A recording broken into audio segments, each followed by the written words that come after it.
cái oi xí á nó cái thầy buôn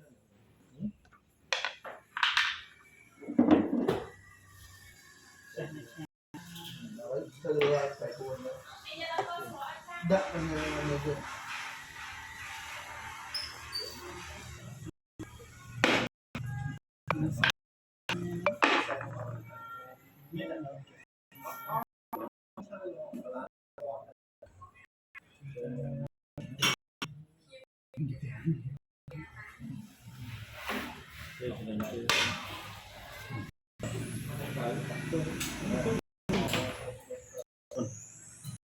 cho món đất chứ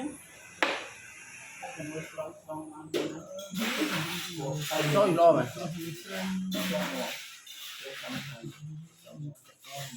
chẳng bán tiền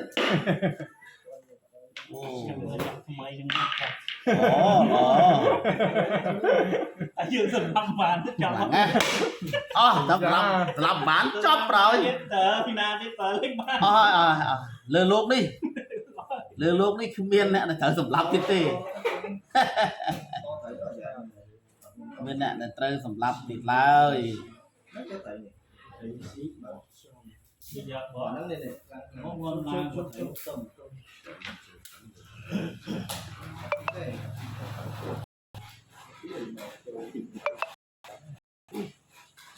mà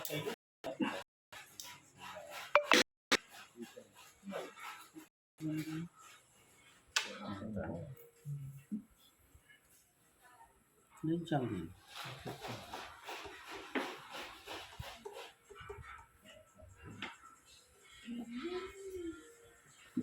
thì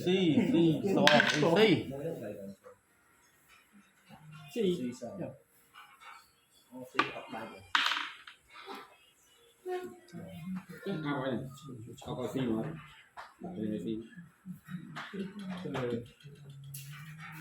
đánh cơ xì là một xì ốc nghĩa chặt ví dụ như mình đánh phải sẽ mang thêm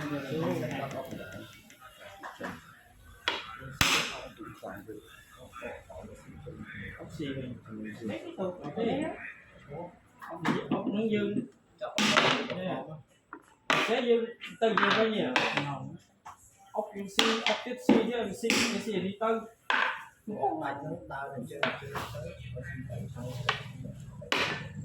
mới dương từ này chưa ốc lý xì con nam mà xì lý nắp xí ra tại cả giải coi rồi ốc muối cho ốc làm lửa làm lửa tỏi bạc đi chứ nó phải không đi tới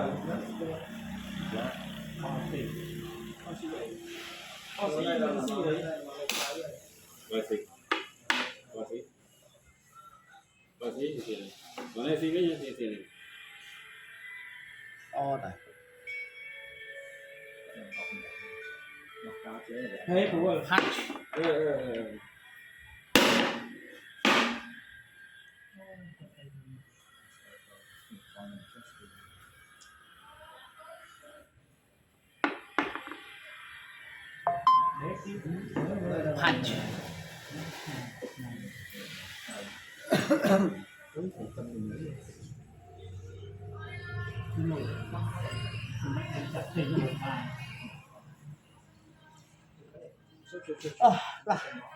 tránh em đây chạm tay đi nó ốc muối ngon bạn trắng hả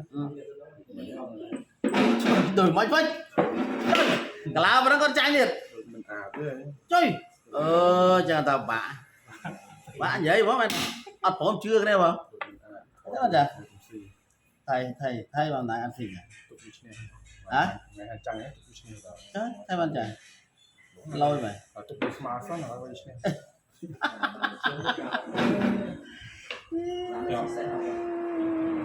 xe học mà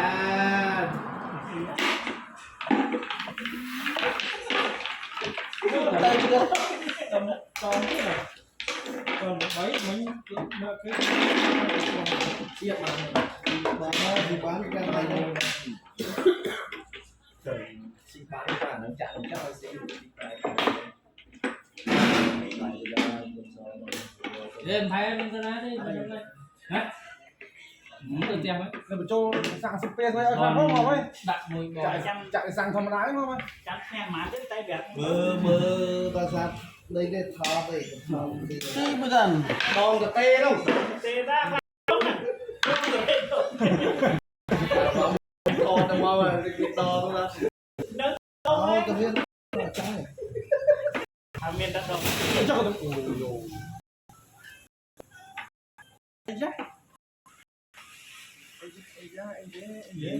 cái mà hợp pin nào đây tầm tăng tầm tăng anh giờ tắt ăn là đâu cũng tầm tăng ai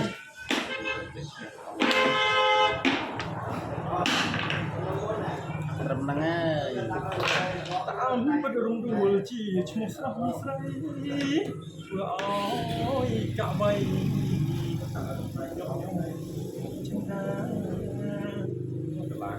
Là tay phải sắp được rồi. trời trường 7 lên vô trường 7 rồi chạy đi bắt fly tới chịu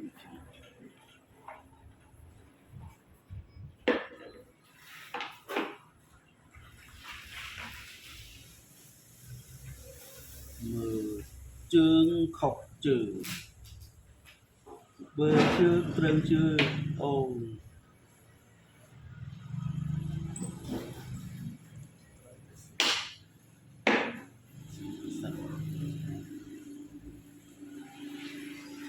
San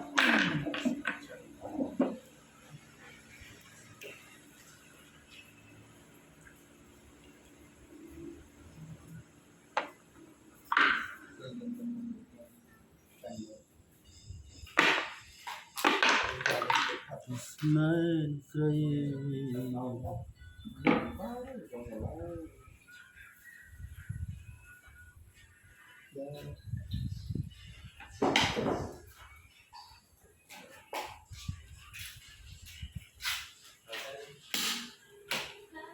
đánh lên đi cho khoảng bên lên cho phát đánh lên Hai bọn ơi. còn lên quá đánh lên mà phùm đun tu phùm một hà trời tròn không đúng rồi mà đó trong cả lá phi mà đó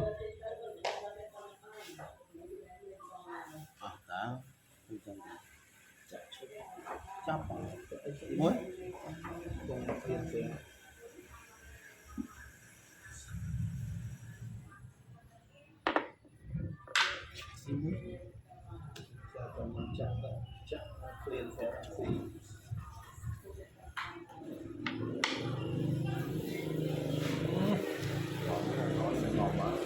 lên tụng cười mắt vâng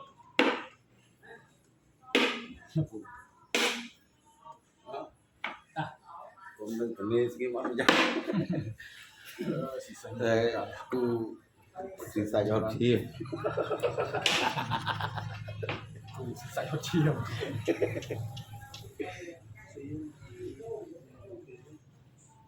mà bờ mình xí thạch cho một tay anh làm này Aku sih.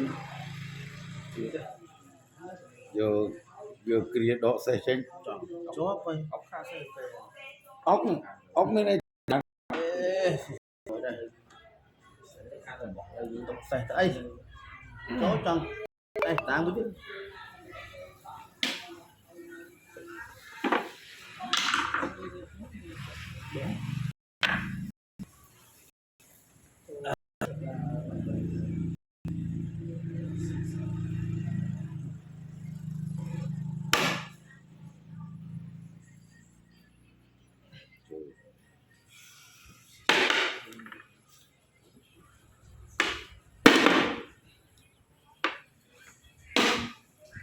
chẳng gần đi Go good. hắt Mít liêu mũi coi quán. nếu không nếu mong á À nó có bán. Vài con này có.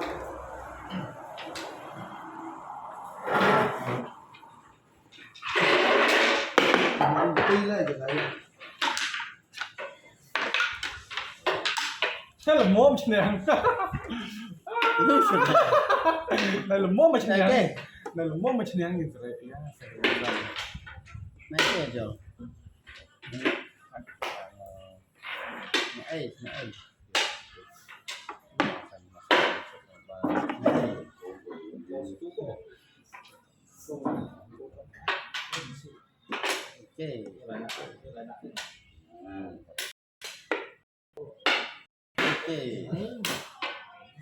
cái cái Quên.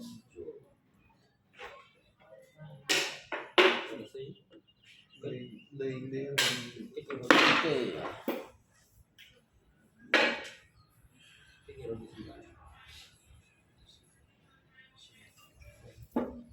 nấu trắng người liền rồi nhau á chục đồ mũi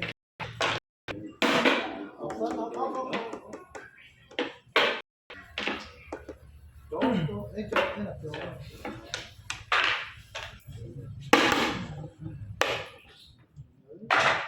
rồi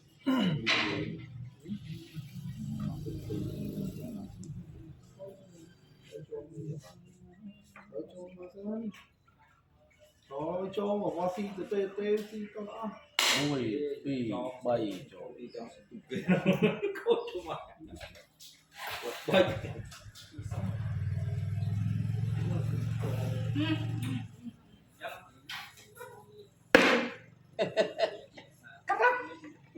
Right.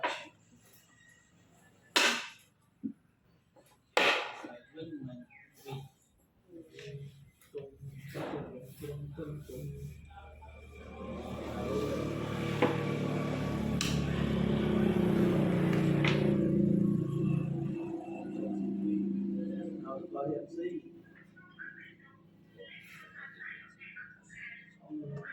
chắc không to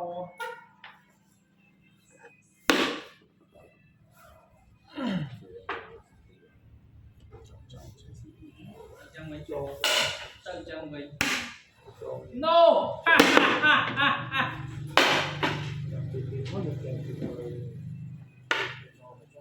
trong đùa Nó chọn thế nào không?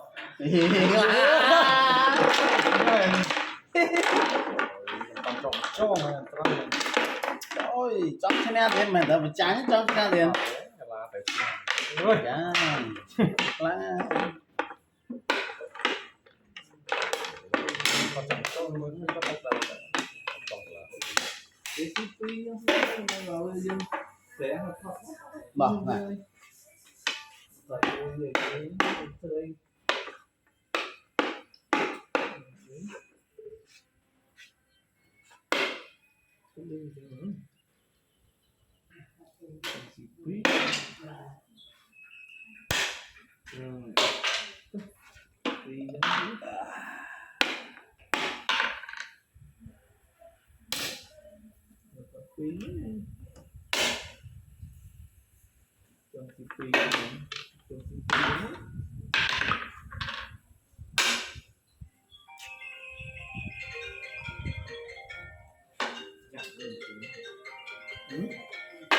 tụi nhầm phi à ba nó một phăng một cái ớt phải ơi rồi tụi ớt chanh không ai Tạo ra ong rồi tất ra.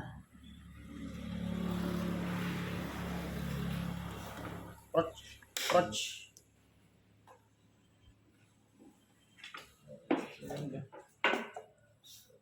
nấu chanh một cái hai dàn đấy hai dàn thôi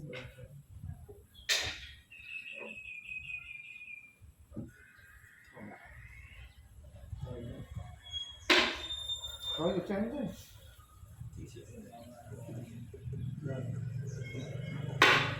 xí Thế còn nếu bạn đang tự người ốc xì ốc cái này đã xì xa đúng không xì ốc đã xì xa tôi chưa ngon chưa ngon mà thể hiện xì rồi bật mấy con cái vô đi một xì dần xì ấy ốc rồi Rồi.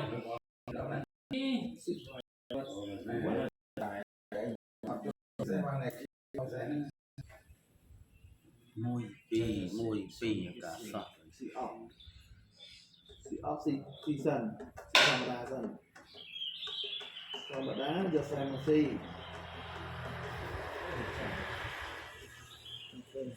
đã tụt ra nhé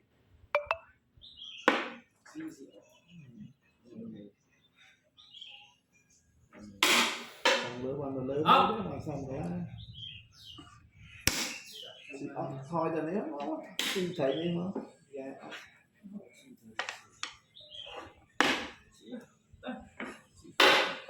Không.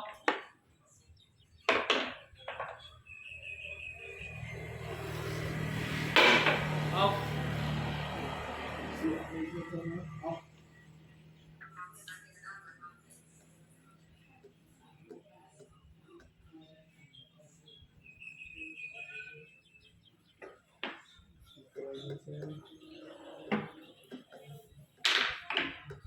Ôi, xin lỗi bạn tiền.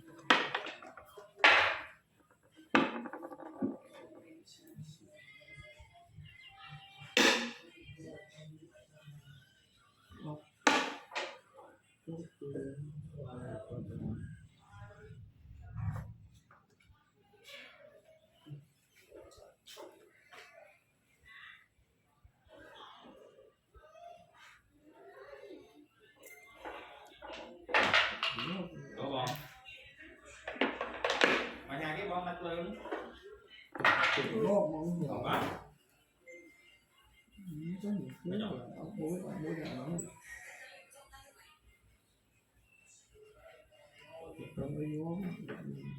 Nói là mình sẽ bình luận lại.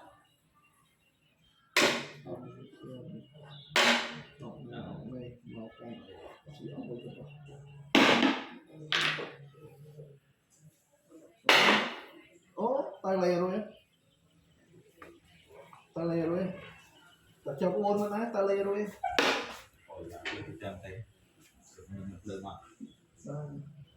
lương đặt lưng tu chạm tê Cái ba này ăn xong. Cái bài đây này. Mặt đây màu. Miếng ấy à, đặt thịt chậm.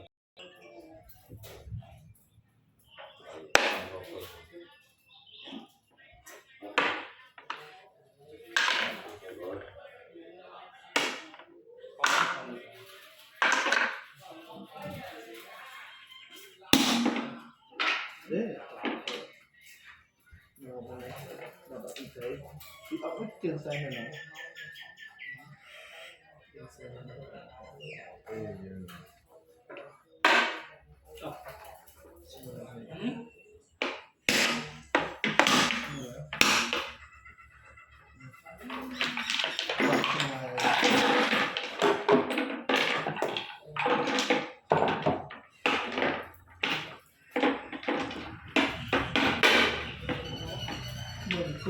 một cua xong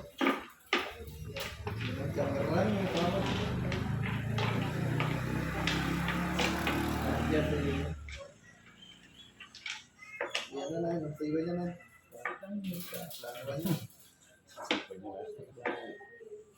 sao chảo chứ mình chẹt mấy đồng hành cái tờ xí chảo là hai không chảo rồi tờ vào ông bác đi nhông mình hai tí với bao con trên em phát thương phát chim bộ chỉ chung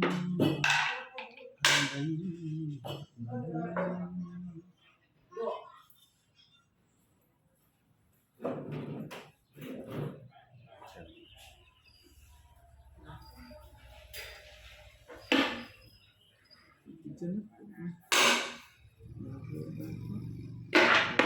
Rồi, pan chân nhanh. Dạ vâng.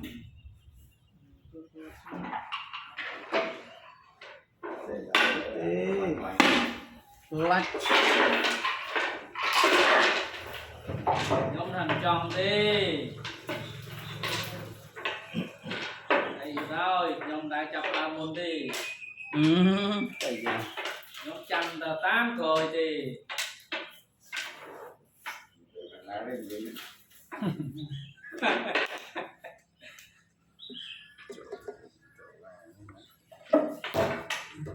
Đi à, tự đó mà đi à. Ôi da, cái đào đồ cô á. Đánh lưng nâng gió trong đánh cho.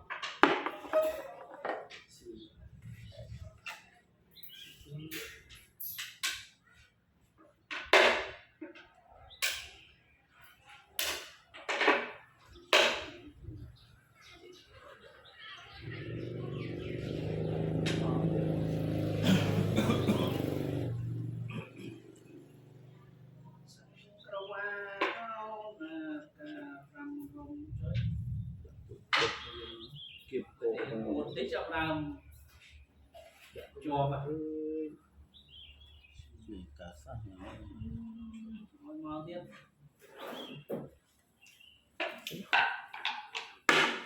chẳng này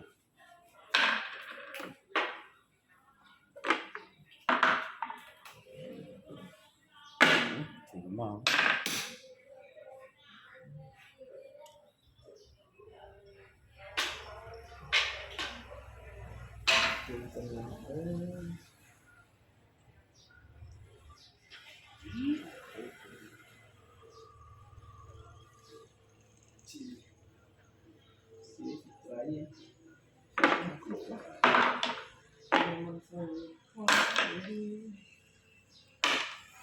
Chụp đi.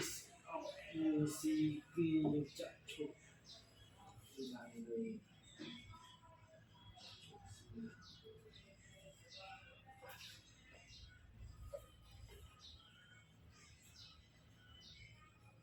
hô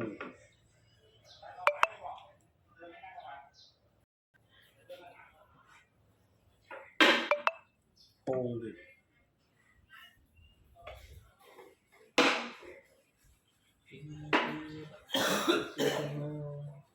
chốt là sao thầy sao thì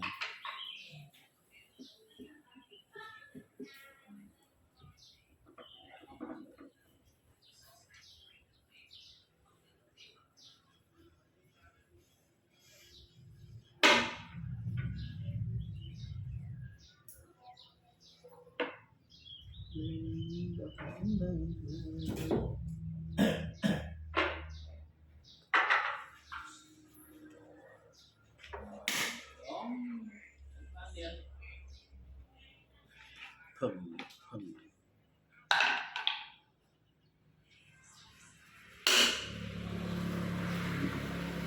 đã sợ hắt xì rồi mong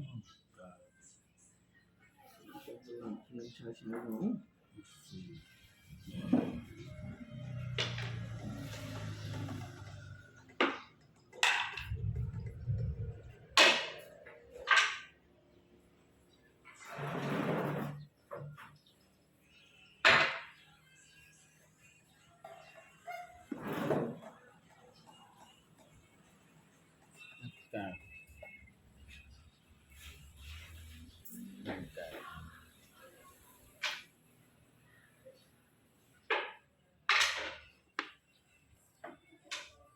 tôm này học cho xì cho nó học hỏi học tiết chậm cho mình mơ của ta đình bàn hô cho ông có được CP đó bật bật đấy và pết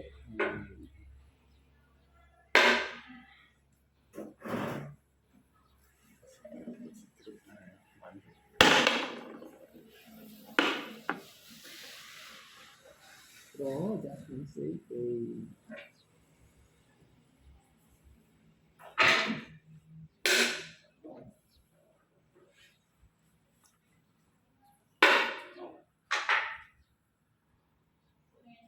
Bạn dừng dừng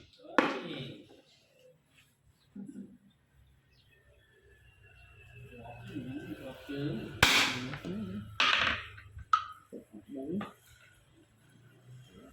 chặt học một mũi chặt một đòn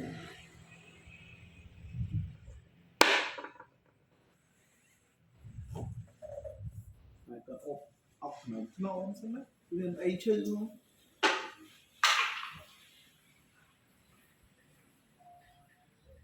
cái con ốc thì có những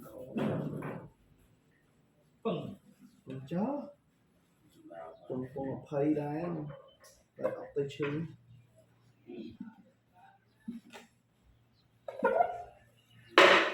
kịp coi kịp cái nó kịp cái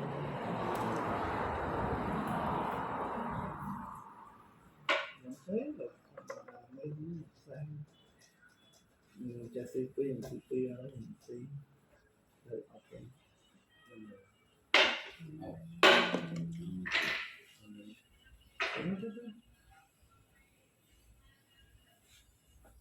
nhá ý ô con này không có gì Tidak toàn bàn có xin vào cần rộng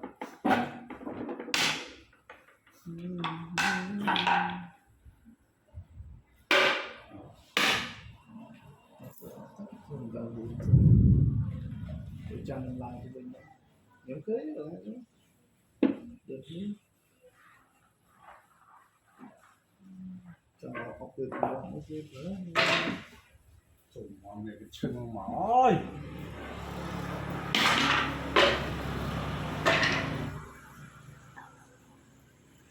Ôi lò đấy mà Ơi một tay cái xì mũi ra không lại. Ôi lò là nó đốt bay mà nha Anh đó tắm ná. Một con tắm ở đây này. cho đậm máu cũng cào lò mà Chúng sẽ chưa rồi. bàn xì vào Cái lá này anh cắt vào. bàn cực để cắt thế hồ chọc ăn thì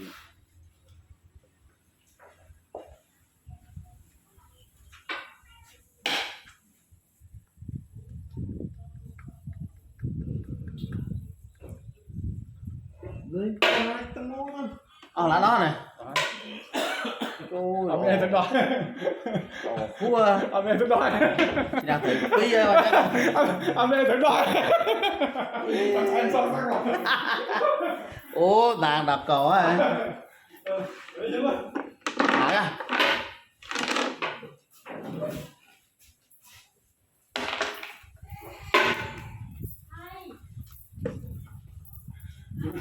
Đang chơi trong lặp nhau.